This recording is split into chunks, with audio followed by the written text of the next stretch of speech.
வணக்கம் வந்தன மக்களே, இது தமிழச்சி குரல், உங்களில் ஒரு குரல். இந்த காணொலியில் நீங்கள் பார்க்க போகிற சிறுகதை காதல் வரி. ஒரு பொருள் வாங்குகிறோம் அப்படின்னா அந்த பொருளுக்கான வரியை செலுத்திட்டு தான் வாங்குகிறோம் இல்லையா? அந்த மாதிரி ஒரு பெண் காதலிக்கிறா அப்படின்னா அதற்கான வரியை செலுத்தணும் இல்லையா? அந்த வரி என்ன அப்படிங்கிறத புரிய வைக்கிறது தான் இந்த கதை. வாங்க கதைக்குள்ளே போய் தெரிஞ்சுக்கலாம்.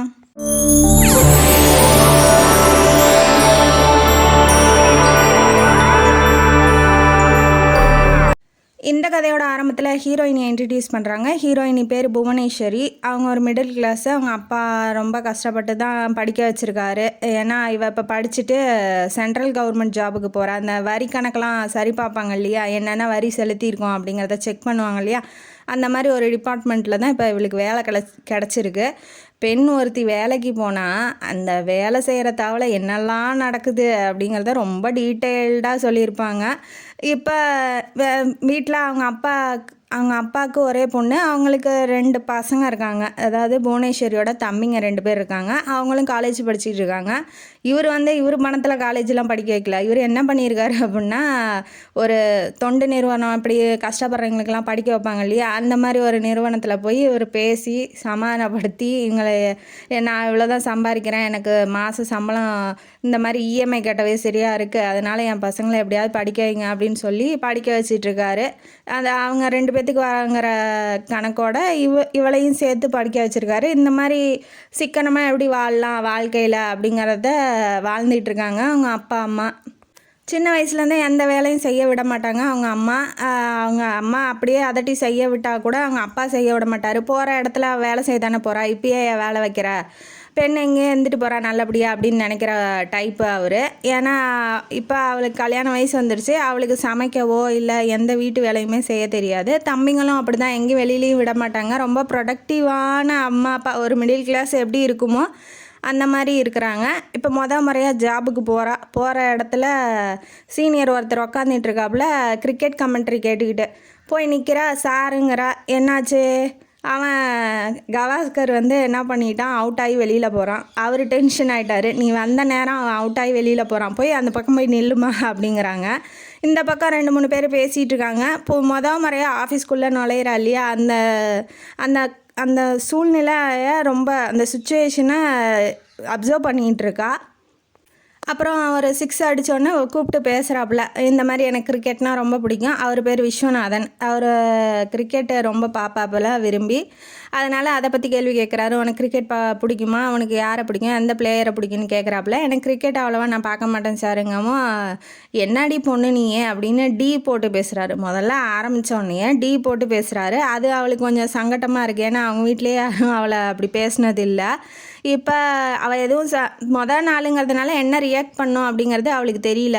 அப்படியே அமைதியாகிட்டா. அப்புறம் இதம்மா சீட்டு, நீ போய் உக்காரு. ஏன்னா அந்த வேலை எப்படின்னா அதிகமாக வேலையெல்லாம் இல்லை, சும்மா என்னைக்காவது ஒரு நாள் ஃபைல் மாதிரி வரும், அதை கணக்கு பார்த்து கொடுக்குற மாதிரி. கவர்மெண்ட்டு தானே, யாரும் கேள்வி கேட்குறதுக்கெலாம் ஆள் இல்லை. என்னைக்காவது மதியானம் ஆகுது, பிரேக் எடுக்கிறாங்க, லன்ச் டைமுக்கு வராங்க. அப்போ என்ன ஆகுது அப்படின்னா 2-3 கேர்ள்ஸ்லாம் பேசுகிறாங்க. அதில் கல்யாணம் ஆனவங்க பெரும்பாலும், கல்யாணம் ஆகாதவ இவ ஒருத்தி மட்டும்தான். இப்போ வாழ்க்கைனா என்ன அப்படிங்கிறத இந்த ஆஃபீஸ்லேருந்து தெரிஞ்சுக்கிறா. ஏன்னா இவ எப்படி அப்படின்னா காலேஜ் விட்டால் வீடு, வீடு விட்டால் காலேஜு, அந்த மாதிரி இருந்தவ. எங்கேயாவது போகிறதுனா கூட அப்பாட்ட பர்மிஷன் வாங்கிட்டு போகிறவ, இல்லை அப்பா பின்னாடியே துணைக்கு வருவார், அந்த மாதிரி வளர்ந்தவ. இப்போ வாழ்க்கையில் என்னென்ன நடக்க போகுதுன்னு பாருங்கள். இவ போனோன்னா இவங்க 2 பேரும் என்ன, அவன் டீ போட்டு பேசினான், அவன் பெரிய ஆளா, நீ என்கிட்ட சொல்ல மாட்டேன், நான் கேட்டிருப்பேன்ல அப்படி இப்படின்னு. அதுக்குள்ளே அந்த செய்தி ஆஃபீஸ் பூரா பரவிடுச்சு. அதனால் அவளுக்கு எதுவும் ரியாக்ட் பண்ணுறதுக்கு ஒன்றும் தெரியல. சரி இன்னொரு வாட்டி பேசினா என்கிட்ட சொல்லு, நான் பேசிக்கிறேங்கிற மாதிரி ஃப்ரெண்ட்ஸ் மாதிரி பழகிட்டு இருக்காங்க. அதுக்கப்புறம் அன்னைக்கு நாளை எப்படியோ ஓட்டிகிட்டு வீட்டுக்கு வரா. வீட்டுக்கு வந்தோன்னே எல்லாம் குடும்பமே எதிர்பார்த்துக்கிட்டு இருக்கு, எப்படி நல்லச்சா இன்னைக்கு நல்ல நாளாக இருந்துச்சா அப்படின்னு சொல்லி கேட்கும் போது நடந்ததெல்லாம் சொல்கிறா. நான் வேணால் துணைக்கு அந்த விஸ்வநாதன்கிட்ட பேசிட்டுமான்னு அப்பா கேட்குறாப்புல. தம்பி என்னங்கிறான், அவளே டீல் பண்ணிக்கிட்டோம், அவளோட முடிவு இல்லையா, அவள் தான் வேலைக்கு போகிறா, இன்றைக்கி நம்ம வருவோம் நாளைக்கு வருவோம்மா, அதனால் அவளே வேஸ்ட் பண்ணிட்டோம் அப்படிங்கிற மாதிரி என்ன ப்ராக்டிக்கலோ அதை சொல்கிறான். சரின்னு விட்டுட்டாங்க. அப்பா தலையிடுற மாதிரி இல்லை. இப்போ மறுநாள் ஆகுது, இப்படியே 1 வாரம் போகுது. வேலை ஓரளவுக்கு செட்டில் ஆயிடுச்சு. இப்போ என்னங்கிறாங்க அப்படின்னா எக்ஸாம்லாம் எழுதுனீன்னா நல்லா ப்ரமோட் பண்ணுவாங்க, இந்த மாதிரி வேறு வேலைக்கும் நீ போகலாம் அப்படிங்கிற மாதிரி அவங்களாம் சொல்கிறாங்க, கூட வேலை செய்கிறவங்களாம். அப்புறம் சாதாரணமாக பேசிகிட்டு இருக்கும்போது என்ன ஆகுது அப்படின்னா என் ஹஸ்பண்ட் இப்படி அப்படிரி அப்படின்னு சொல்லி ஒருத்தி அளந்து விட்டுக்கிட்டு இருக்கா. உன்னை பற்றி தெரியாதா, அவனை அந்த அவன் ஹஸ்பண்டை இன்னொருத்தியோட அவள் பார்த்தாலாம், அதை பற்றி அவள் பேசிகிட்டு இருக்கா. இதெல்லாம் அவளுக்கு புதுசாக இருக்குது. ஏன்னா இப்போ வீட்டிலேருந்து ஃப்ரெஷ்ஷாக வரா. இந்த வெளியில் என்ன நடக்குது, ஹஸ்பண்ட்னா யார், என்ன மாதிரி எப்படி இருப்பாங்க, அதெல்லாம் அவளுக்கு புது அனுபவமாக இருக்குது. ஏன்னா அப்பாட்ட தம்பிங்கள்ட்டே வளர்ந்தவ. இப்போ இவங்கெல்லாம் பேசுகிறத பார்த்துட்டு இவளுக்கு ஒன்றும் புரியல. என்ன சொல்கிறீங்க அப்படிங்கிற மாதிரி பேசுகிறா. உடனே கல்யாணம்னா என்ன அப்படின்னு ஒருத்தி லெக்சர் எடுக்கிறா. ஒருத்தி ஹஸ்பண்ட் ஒய்ஃப்னா எப்படி இருப்பாங்க அப்படிங்கிற மாதிரி லெக்சர் எடுக்கிறா. இவளுக்கு என்னன்னா இப்போ ஆசை துளிர் விடுது. இப்போ உன்னை பற்றி தெரியாது, அதை தெரிஞ்சுக்கிறோம், அப்போ நம்ம வாழ்க்கையிலும் அதை ஏற்படுமோ அப்படிங்கிற ஒரு ஏக்கம் இருக்கும் இல்லையா. அந்த மாதிரி அவள் நினைக்க ஆரம்பிக்கிறா. வீட்லேயும் அதுக்கு தகுந்தாப்புல மாப்பிள்ளை பார்த்துக்கிட்டு தான் இருக்காங்க. இப்போ இவன் என்ன பண்ணுறா அப்படின்னா, ஆஃபீஸ்லேயும் வேலை இல்லை, வீட்லேயும் வேலை இல்லை. ஆனால் இப்படியே சாப்பிட்டு இவ கொஞ்சம் தீனிலாம் நிறையா ஸ்நாக்ஸ்லாம் நிறையா சாப்பிடுவா இல்லையா, அதனால் சாப்பிட்டு குண்டாயிட்றா.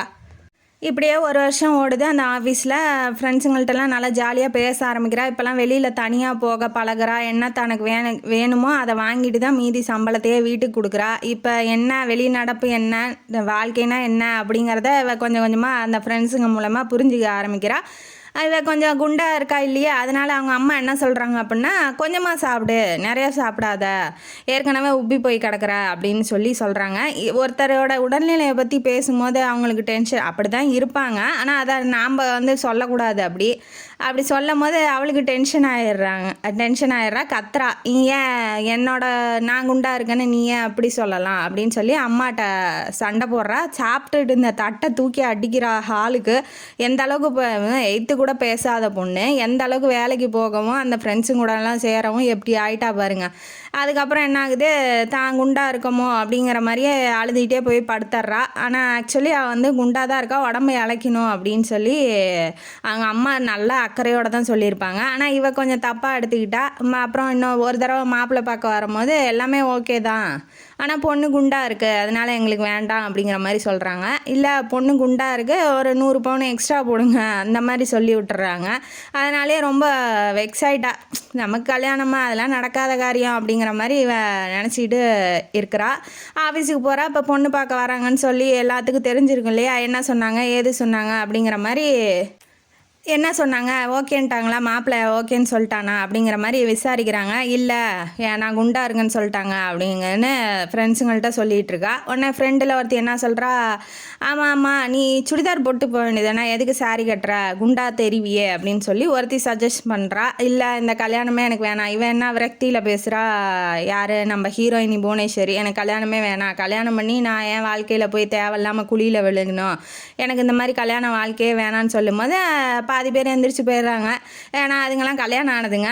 இன்னொருத்தி என்ன சொல்கிறான்னா, கடைசியாக போகிறவ ஒருத்தி என்ன சொல்லிட்டு போகிறான்னா, கல்யாணங்கிறது கண்டிப்பாக வாழ்க்கையில் பண்ணி தான் ஆகணும், என் புருஷன்லாம் எடுத்துக்கோ, என்னை பாரு அன்பாக பார்த்துக்கிறாரு, வீட்டுக்கு போனால் காலமுக்கி விடுவார், டீ போட்டு தருவார், காஃபி போட்டு தருவார், சாப்பாடு செஞ்சு போடுவார், எனக்கு அவர் இல்லைன்னா எனக்கு வாழ்க்கையே இல்லை, இந்த மாதிரி கல்யாணம் பண்ணிக்காமல் இருக்கிறதுலாம் ஒரு வாழ்க்கையா அப்படிங்கிற மாதிரி அவள் சொல்லிட்டு போகவும் அதை பற்றியே நினச்சிக்கிட்டு இருக்கா. நைட்டு ஃபுல்லாக நினச்சிக்கிட்டு அழுது அப்படியே கண்ணெல்லாம் வீங்கி போய் கிடக்குது.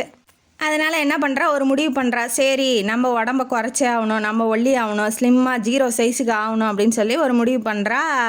இப்போ தான் உரைக்குது. இப்போ அம்மா சொல்லும் போது உரைக்கல, அடுத்தவங்க சொல்லும் போது தான் உரைக்குது. ஆமாம் குண்டாக இருக்கும், நம்ம கல்யாணங்கிறது முக்கியம் அப்படிங்கிறது அவளுக்கு அப்போ தான் உரைக்குது. சரின்னு சொல்லிட்டு என்ன பண்ணுறான்னா, சாப்பாட்டில் இவ்வளோ தான் 100 கிராம் ஸ்ப்ரவுட்ஸு, 50 கிராம் ரைஸு அந்த மாதிரி எடுத்துக்கிறா. அப்புறம் ஜூஸு ஒரு டம்ளர் குடிக்கிறா. ரொம்ப பசிச்சா தண்ணியை மட்டும் குடிச்சிக்கிறா. இல்லை ரொம்ப ஸ்நாக்ஸு ரொம்ப சாப்பிடணும் போல் இருக்குன்னா பிஸ்கட்டை சாப்பிட்டு பேசாமல் இருந்துக்கிறா. இப்படியே ஒரு மாதத்தில் கொஞ்சம் உடம்பு இழைச்சிட்றா.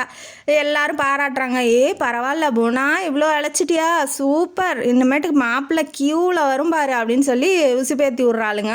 என்ன ஆகுது, இவ இழைச்சிட்டான், சரி நாம தான் இழைச்சிட்டோமே, இது கொஞ்சம் சாப்பிட்டா பரவாயில்ல, அது கொஞ்சம் சாப்பிட்டா பரவாயில்லன்னு திரும்ப என்ன ஆயிடுறா, குண்டாயிடுறா. திரும்ப என்ன பண்ணுறது, ஒன்றும் பண்ண முடியல அவளால். சரின்னு அப்படியே வாழ்க்கை போகிற பக்கம் போய்கிட்டு இருக்கா. வாழ்க்கையில் ஒரு பிடிப்பே இல்லை, வீட்டுக்கு போகவும் பிடிக்கல, ஆஃபீஸ் வரவும் பிடிக்கல. ஆஃபீஸுக்கு வந்தால் மட்டும் என்ன வேலையாக வாழுது. அவள் எப்படி அவள் புருஷனோட ஒன்றா, இவ புருஷனை வச்சுக்கிட்டு இருக்கா, அவள் எப்படி அங்கே போனா, இவ எப்படி இங்கே வந்தா அப்படிங்கிறதே பேசிக்கிட்டே இருக்குதுங்களா. இதுக்கு ஆஃபீஸ் வரவும் பிடிக்கல. அப்படியே நம்ம வாழ்க்கை வாழ்க்கையில் கல்யாணமும் நடக்காது அப்படின்னு சொல்லி ரொம்ப கஷ்டப்பட்டுட்டு இருக்கா. இவ கூட படித்தவங்க எல்லாருமே என்ன பண்ணிட்டாங்க, கல்யாணம் ஆகி வயிற்ற தள்ளிக்கிட்டு ப்ரெக்னெண்ட்டாக இருக்கிறாங்க. அவங்களாம் வந்து பத்திரிக்கை வைக்கிறதும் வளகாப்புக்கு வான்னு கூப்பிட்றதும் இவளுக்கு ரொம்ப அவமானமாக இருக்குது. இவளும் கண்ணாடி முன்னாடி என்ன பண்ணுறா, போய் வயிற்றில் அந்த தலகாணிலாம் வச்சு பார்க்குறா. ஒரு ஆசையாக, ஒரு பெண்ணுக்கு கஷ்டம் வர்றது தான், ஆனால் இந்த அளவுக்கு வரணுமா அப்படிங்கிறது நமக்கே ரொம்ப கஷ்டமாக தான் இருக்குது. என்ன பண்ணுறது அப்படின்னு சொல்லிட்டு இவன் என்ன பண்ணுறா, வச்சு பார்க்குறத அவங்க அம்மா வந்து பார்த்துட்டாங்க. பார்த்தோன்னே வா நம்ம ஆஞ்சநேயர் கோயிலுக்கு போய் இப்படி வேண்டிக்கிட்டா உனக்கு உடனே வந்து கல்யாணம் நடந்துடும், நீ கொஞ்சம் வேண்டிக்கோயேன் அப்படின்னு சொல்லும் போது, ஏன் நீ வேண்டுறது, நீ எங்கள் அம்மா தானே, நீ வேணா எனக்கு கல்யாணம் நடக்காதா, நீ மட்டும் வேண்டிக்கிறது. அவள் விரக்தியில் இருக்கா, சாமியை போய் வேண்டுனா வேண்டுவாளா, வேண்ட மாட்டேங்கிறா. அதனால் அவங்க அம்மா டென்ஷன் ஆகிட்டு, நீ வேணான்னா உனக்கு கல்யாணம் நடந்தா என்ன போ அப்படின்னு சொல்லிட்டு போயிடுறாங்க. திரும்ப ஆஸ்யூஷுவல் அவள் ஆஃபீஸுக்கு போகிறா வரா, எந்த பிடிப்பும் இல்லாமல் அப்படியே வாழ்க்கை போகுது. இன்னொரு வருஷம் 2 வருஷம் ஓடிடுச்சு, கல்யாணமும் நடக்கல, வர்றவங்களாம் வேணான்னு சொல்லிட்டாங்க. அதனால் கல்யாணத்தை பற்றின எண்ணமே அவளுக்கு வரல. 2 வருஷம் கழித்து இன்னொரு மாப்பிள்ளை வந்தோடனே சரி ஓகே, குண்டா இருந்தாலும் பரவாயில்ல, கொஞ்சம் பவுன் எக்ஸ்ட்ரா போடுங்க, நான் கல்யாணம் பண்ணிக்கிறேன்னு சொல்கிறான். இருந்தாலும் ஓகேன்னு தான் அவங்க அப்பா, ஏன்னா இதுக்கு மேலே இவ்வளோ வச்சிட்டு இருக்க முடியாது வீட்டில் அப்படின்னு சொல்லி ஓகேன்னு சொல்லிடுறாப்புல. இவங்க அம்மாவும் அவங்க சொந்தக்காரங்களாம், நீ எந்த ஆஃபீஸில்ம்மா வேலை செய்கிறான்னு ஆஃபீஸ் அட்ரஸ் வாங்கிட்டு விசாரிக்க போயிருக்காங்க. மறுநாள் என்னான்ட்டாங்க, இல்லை எங்களுக்கு இது சரிப்பட்டு வரல, அங்கே வாக்கு கேட்டோம், அங்கே சாமி குறி கேட்டோம், வேணான்ட்டாங்க அப்படிங்கிற மாதிரி அவங்க சொல்லி விட்டுறாங்க. அம்மாவுக்கு ரொம்ப கஷ்டமாயிருது, அப்பாவுக்கும் கஷ்டமாயிருது. வீட்டு இதுவும் நடக்கலையா அப்படின்னு சொல்லிட்டு ஆஃபீஸுக்கு ரொம்ப கஷ்டத்தோடு வரா. அப்போ என்னங்கிற ஒருத்தி வந்து இந்த மாதிரி அவள் தான் சொல்லி விட்டா, அவங்க அம்மா அதாவது அவங்க வருங்கால மாமியார்லாம் வந்து விசாரிச்சுட்டு இருக்கும்போது அவள் தான் போய் அந்த பொண்ணு நல்லா சாப்பிட்டு குண்டாயிடுச்சு, ஏதோ ஹார்மோன் ப்ராப்ளம் இருக்க மாட்டேங்குது அந்த பொண்ணுக்கு, இப்போ குண்டா அந்த ஹார்மோன் ப்ராப்ளம்னு சொல்லுவாங்க இல்லையா, அந்த மாதிரி அந்த பிள்ளை சொல்லி விட்டுருச்சு, அதனால தான் அவன் கல்யாணம் நின்று போயிடுச்சு அப்படின்னு சொல்லி ஒருத்தி சொல்கிறா. காண்டில் தான் இருக்கா புவனேஸ்வரி. இருந்தாலும் அவள்கிட்ட போய் என்னத்த போய் கேட்குறதுன்னு அமைதியாக விட்டுறா. ஆனால் அந்த பக்கத்து ஆஃபீஸு, அதாவது ஒரு கவர்மெண்ட் ஆஃபீஸ்னால் ஒரே பில்டிங்கில் நிறையா ஆஃபீஸு செக்ஷன்லாம் இருக்கும் இல்லையா, அதனால பக்கத்து செக்ஷனில் இருக்கிற ஒரு சீஃபாக இருக்கிறவர், அவர் பேர் வரதராஜன். அவர் என்ன பண்ணுறாருன்னா, நேராக புவனேஸ்வரிகிட்ட வந்து, நீ இன்னும் கவலைப்படாதம்மா, இந்த வரன் போயிடுச்சுன்னா என்னம்மா, இன்னொரு வரன் கண்டிப்பாக நல்லதாக அமையும், என் செக்ஷனில் இருக்கிறது தான் இப்படி உன்னோட வாழ்க்கையவே கெடுத்துட்டா, அவள் சொல்லி விட்டுட்டா, அதனால தான் இந்த மாதிரி ஆயிடுச்சு, மன்னிச்சிருமா அப்படின்னு சொல்லி அவர் வந்து மன்னிப்பு கேட்குறாரு. ஒருத்தர் வந்து இப்படி ஆறுதலாக பேசும்போது நம்ம மனசும் இலக்கும் இல்லையா, அதனால வாயன் காஃபி சாப்பிட போகலான்னு அவர் கூப்பிட்றாரு. அந்த வரதராஜன் எப்படி அப்படின்னா 3 தங்கச்சிங்க, அவர் கல்யாணம் பண்ணி கொடுத்த இவருக்கு வயசாயிருச்சு, இப்போ பொண்ணு பார்த்துட்ருக்காரு. இப்போ என்ன பண்ணுறா, பீச்சில் வந்து 2 பேரும் பேசிகிட்டு இருக்கும் போது அவர் என்னங்கிறாரு, நீ வேணா கஷ்டப்படலன்னா நான் உன்னை கல்யாணம் பண்ணிக்கலாமா அப்படின்னு சொல்லி கேட்குறாரு. அவருக்கு முகம்லாம் கொஞ்சம் அம்மையாக இருக்கும், அம்மா வந்துட்டு போனால் எப்படி இருக்கும் முகம் அந்த மாதிரி இருக்கும். அதனால் அவள் என்ன பயந்துட்டு ஓடிட்டா. ஐயோ என்ன எனக்கெலாம் என் மனசுலாம் அப்படி இல்லை அப்படின்னு சொல்லிட்டு விழுந்தடிச்சு வாரி ஓடிட்டா. அதோட சரி, அவர் வந்து அவள்கிட்ட பேசுகிறதே இல்லை. இந்த பாரு குண்டு போகுது, அதை பாரு குண்டு போகுது, கல்யாணமே ஆகலையா, அவளுக்கு ஏதோ பிரச்சனையா அப்படின்னு சொல்லி ஆஃபீஸு பூரா புரளியை கிளப்பி விட்டு ஏதோ ஒன்று அதுங்க அவளை பற்றி தப்பாக பேசிகிட்டு இருக்குதுங்க. அதெல்லாம் கண்டுக்கலை. சரின்ட்டு அவள் வேலையை பார்த்துட்டு பாட்டுக்கு போயிட்டு வந்துக்கிட்டு இருக்கா. ஒரு நாள் என்ன பண்ணுறான், சரி காஃபி குடிச்சிட்டு போகலாம், மனசு சரியில்லை அப்படின்னு சொல்லிட்டு ஒரு காஃபி ஷாப்புக்கு முன்னாடி போய் உக்காந்துட்டுருக்கா. அங்கே என்ன பண்ணுறான், இன்னொருத்தன் வந்து, என் பேர் சரவணன், நான் வந்து உங்கள் ஆஃபீஸில் தான் பக்கத்து செக்ஷனில் இருக்கேன், கொஞ்சம் எனக்கு ஹெல்ப் பண்ண முடியுமா, என் பர்ஸ் வந்து தொலைஞ்சிருச்சு, நானும் வந்து வாட்சு இதெல்லாம் கழட்டி கொடுக்கலான்னு தான் பார்த்தேன், அதனால் உங்கள்கிட்ட வந்து ஒரு தடவை கேட்டுட்டு அதுக்கப்புறம் போய் கொடுத்துக்கலாம் அப்படின்னு தான் நான் அமைதியாக விட்டுட்டேன். அப்படிங்கும்போது அவள் நம்ப மாட்டேங்கிறா. நீங்கள் என்ன நம்பலையா, வரதராஜன் ஹெட்டாக இருக்கார்ல அந்த செக்ஷனில் தான் நானும் வந்தேன், அங்கேருந்து தானே ஒரு பொண்ணு உங்களை பற்றி தப்பாக சொல்லி உங்கள் கல்யாணம் நின்றுச்சு அப்படின்னு சொல்லி அவளே ஏற்கனவே வருத்தத்தில் இருக்கா. இவன் வேற இதை சொல்லவும் அவள் ரொம்ப குலுங்கி அழுக ஆரம்பிச்சிட்றா.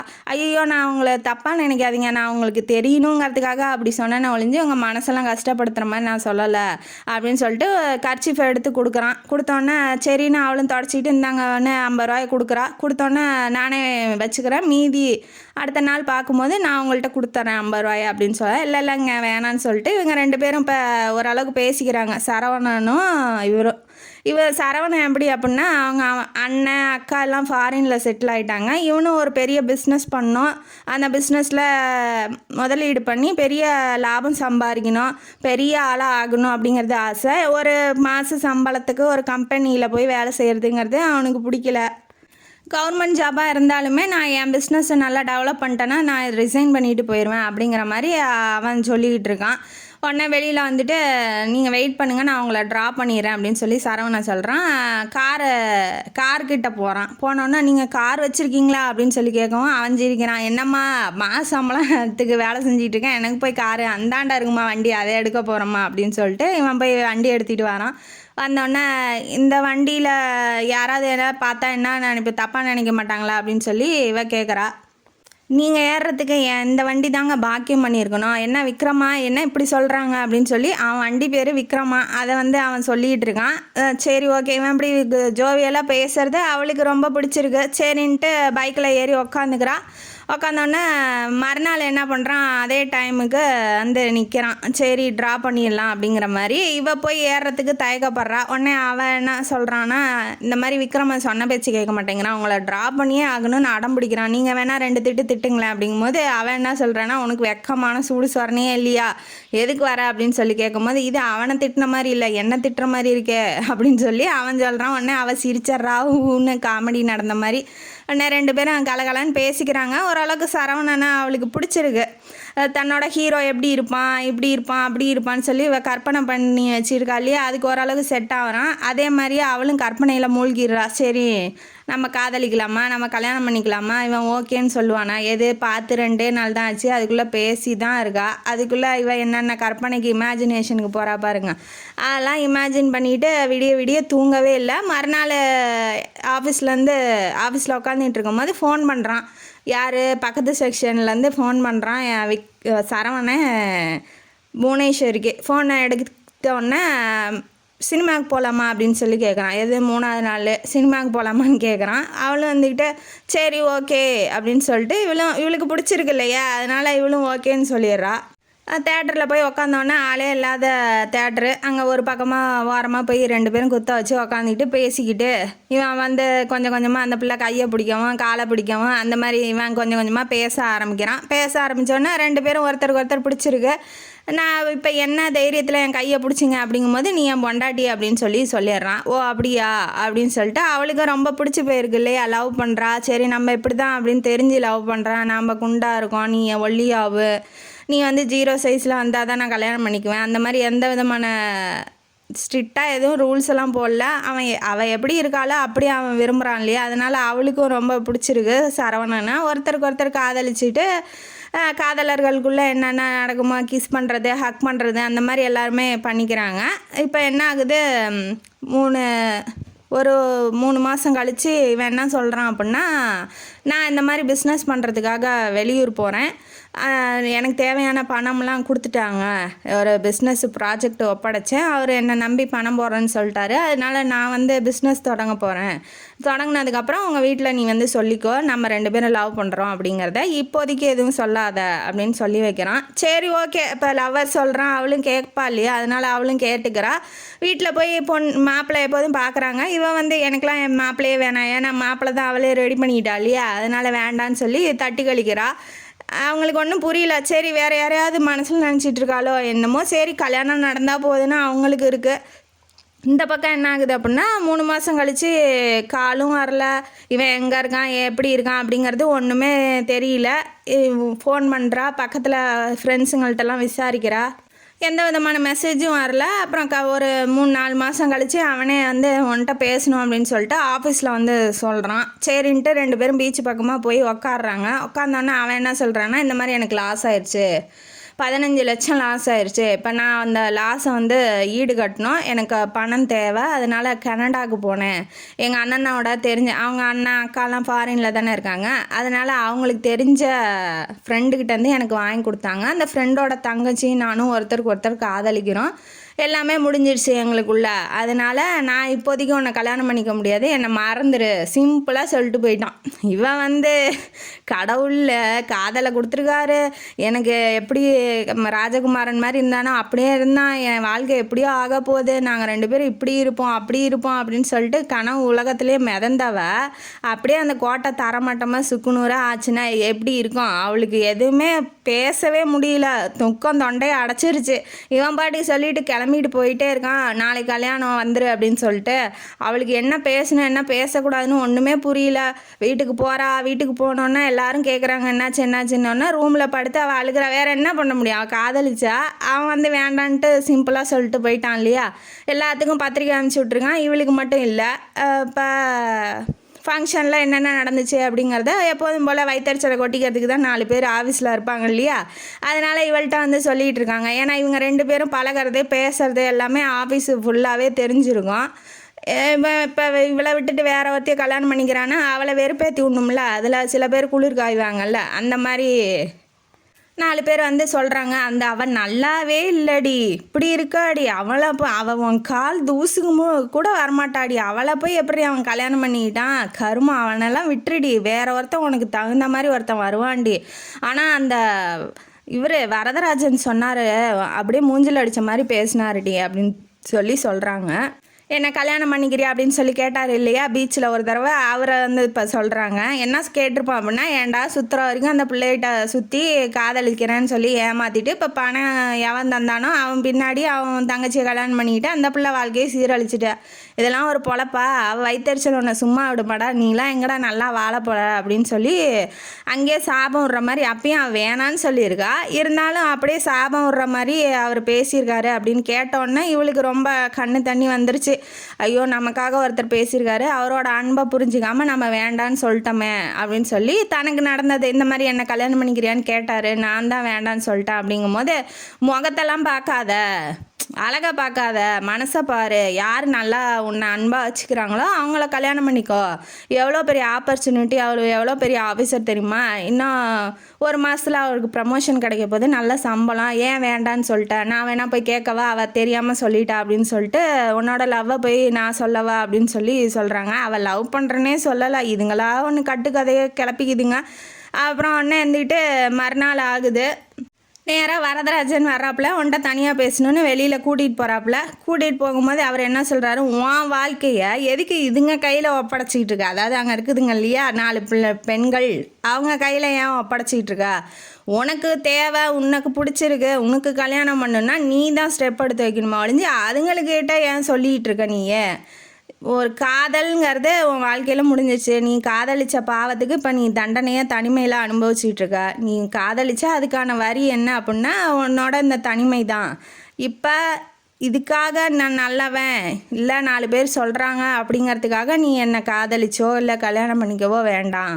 உன் வாழ்க்கையை நீ தான் முடிவு பண்ணும், உனக்கு கல்யாணம் வேணால் நீ தான் முடிவு பண்ணும். அதை 4 பேர்த்து கையில் போய் ஒப்படைக்காத. உன் வாழ்க்கையில் என்ன தேவையோ அதை முதல்ல நீ தெரிஞ்சுக்க. முதல்ல அந்த சனியை முடிச்சதுங்க ஃப்ரெண்ட்ஷிப்பை முன்ன கட் பண்ணு அப்படிங்கிற மாதிரி சொல்கிறாரு. அவங்க சொல்கிறாங்க, இவங்க சொல்கிறாங்க, அப்படி நடந்துக்கணும் இப்படி நடந்துக்கணும் அப்படிங்கிறதெல்லாம் கிடையாது. உனக்கு என்ன தேவையோ உனக்கு தான் தெரியும், அதை நீ முதல்ல தெரிஞ்சுக்கோ அப்படின்னு சொல்கிறாரு. ஆமாம், நான் இதுங்கள்ட்டெல்லாம் எதுவுமே சொல்லலை, உன்கிட்ட மட்டும் ஒரு ரகசியம் சொல்கிறேன், எனக்கு நாளைக்கு கல்யாணம் அப்படின்னோடனே அவள் ஷாக் ஆகிடுறா. ஓகே சரி, இவரும் கல்யாணம் பண்ணிக்க போகிறாரா அப்படிங்கிற மாதிரி. அவர் யாரை கல்யாணம் பண்ணிக்க போகிறாருன்னா சொந்தக்கார பொண்ணு ஒன்று சின்ன வயசுலேயே விதவையாயிருச்சு. அவன் பையன் ஒருத்தன் இருக்கான், அவன் பையன் வந்து இவரை தான் அப்பா அப்பான்னு கூப்பிட்டுக்கிட்டு இருக்கான். அதனால் நான் அந்த பொண்ணுக்கு வாழ்க்கையை கொடுத்துட்டு நான் நல்லா வாழ்ந்துக்கிறேன், நீ இனிமேட்டு முன்ன மாதிரி என்ன நீ குண்டா இருக்கன்னு தானே கவலைப்படுற, உன்னை விட மோசமானவங்களுக்கெல்லாம் இந்த உலகத்தில் கல்யாணம் நடந்திருக்கு, அதனால தன்னம்பிக்கையை விடாத, உனக்கு கண்டிப்பாக உனக்கு தகுந்த மாதிரி ஒருத்தன் உன் வாழ்க்கையில் வருவான் அப்படின்னு சொல்லிட்டு எவ்வளோ நல்லவராக இருக்கார் பாருங்க அப்படின்னு சொல்லிட்டு போகிறாரு. அப்போ தான் அவளுக்கு புரியுது, சரி ஓகே, நம்ம ஏன் 4 பேர்த்திட்ட போய் எல்லாத்தையும் ஷேர் பண்ணணும், நான் ஷேர் பண்ணுறேன், என் வேதனையை ஷேர் பண்ணேன், என் துக்கத்தை ஷேர் பண்ணுறேன், ஏன் ஷேர் பண்ணுறீங்க, எதை பண்ணுமோ அதை பண்ணுங்க, எல்லாத்தையுமே போய் என் ஃப்ரெண்ட்ஸ் தானே அவங்க தானே இவங்க தானே அப்படின்னு சொல்லிட்டு பண்ண வேண்டிய அவசியம் இல்லை. எல்லாத்துக்கும் ரகசியங்கிறது ரொம்ப முக்கியம், அதை வச்சுக்கோங்க, எது ஷேர் பண்ணுமோ அதை மட்டும் ஷேர் பண்ணுங்க அப்படின்னு சொல்லிட்டு அவர் கரெக்டாக சொல்லிட்டு போயிருக்காப்புல. இனிமேட்டாவது அவளோட வாழ்க்கையில் ஒரு மாப்பிள்ளை வரும்னு நினைக்கலாம். நேராக கோயிலுக்கு போகிற அம்மா சொன்ன மாதிரி ஆஞ்சநேயர் முன்னாடி போய் உட்கார்றா, சாமியை கும்பிட்றா, கடவுளே உலகத்தார் எல்லாரும் இன்புற்றுவாழ வாழ்த்து அப்படின்னு சொல்லிட்டு. ஏன்னா அவளுக்கு வந்து இனிமேட்டு ஆப்ஷனே இல்லை, கடவுளாக பார்த்து எதாவது அமுச்சு விட்டாதான் அப்படிங்கிற மாதிரி அவள் வாழ்க்கை போயிடுச்சு இல்லையா. அதனால் அப்படி வேண்டிகிட்டு இருக்கும் போதே நீ ஏன் பார்த்து எதாவது வாழ்க்கையை அமுச்சு விடு, நான் வேணால் ஏற்றுக்கிறேன் அப்படின்னு நினச்சிட்டு இருக்கா. உடனே பூ ஆஞ்சநேயர் தலையிலேருந்து கீழே விழுகுது.